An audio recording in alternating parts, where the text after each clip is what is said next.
How does it feel? కొంచెం సాహోతో కొంచెం little disappointed Right, sir. And ఓజీతో you bounce back. Yeah. So how does it feel and what is the genesis for OG? Yeah, అది obviously మనకు ఆ సాహో తర్వాత అంటే like people are like did afterwards చెప్పారు అంతా కానీ, బట్ మన మైండ్లో అదైతే చాలా జెన్యున్గానే ఒక చిన్న బర్డన్ లాగా పడిపోయింది మైండ్లో. సో కొన్ని రోజులు పడింది, తర్వాత ఎప్పుడు I wanted to be busy అనమాట. కొన్ని రోజులు చాలా ఖాళీగా కొన్ని రోజులు ఉండడం జరిగింది.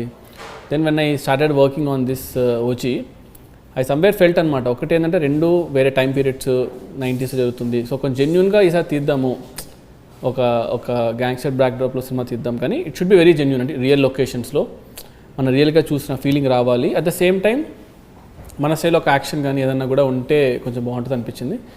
So I genuinely put efforts sir, అంటే వర్కౌట్ అవ్వాలి అని ఎఫర్ట్స్ పెట్టాను. ఇంకా I thought once character work out అయితే సినిమా వర్కౌట్ అయితే అనుకున్నాను. సో అది వర్కౌట్ అయిపోయింది. జనాలు పీపుల్ స్టార్ట్ ఓనింగ్ ఇట్ అనమాట.